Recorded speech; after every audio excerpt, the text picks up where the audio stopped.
Good morning everyone. আমি কিছু তথ্য আপনাদের শেয়ার করতে চাই যে আমি ম্যারিড। তো আমার বর আজকে আমার জন্য গোলাপ ফুল এনেছে। তো আমার পড়োশি একজন, আমি নাম নেব না, তো আমার পড়োশি একজন বলছে যে কেন তোমার বর খুব ভালো, বোন তোমার বর খুব ভালো। হ্যাঁ, ভালোই তো দেখছি। হ্যাঁ, বলছে ভালো, এদিকে কিন্তু মনে মনে সহ্য হচ্ছে না এটা, যে আমার বর আমাকে ভালোবাসছে বা আমার জন্য গোলাপ ফুল আনছে, যে আমার বর আমার জন্য গোলাপ ফুল আনছে বেসিক্যালি। তো এটা নিয়ে এত মাথা ব্যথা করছে, তো বলার মতো না। কারণ তার বাচ্চা এনে দেয় না, আমার বর আমাকে এনে দিচ্ছে, তার তো গায়ে লাগবেই। তো আমি তো তাকে তখন কিছু বলিনি, কারণ আমি বলতে পারি না কারোর সামনে কিছু, বাড়িতে এসে তার পাই। তো আমি কি করেছি, আমি তার সামনে কিছু বলিনি। তো তোমাদের সাথে আমি শেয়ার করছি, যদি আমার মনে হয় তোমাকে কেউ এরকম বলছে, তো তুমিও পাঠিয়ে দিও, আমার আত্মা শান্তি পাবে।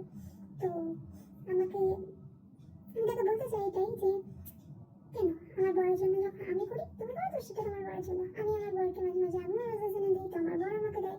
তো এমন নয় যে খালি রোজেস, ওর যেটা সম্ভব হয় ওর দিক থেকে, যেটা ও আমার জন্য যতটা করতে পারে ও ততটা করে। আর আমার দিক থেকে আমি যতটা পারি আমি ওর জন্য সততা করার চেষ্টা করি।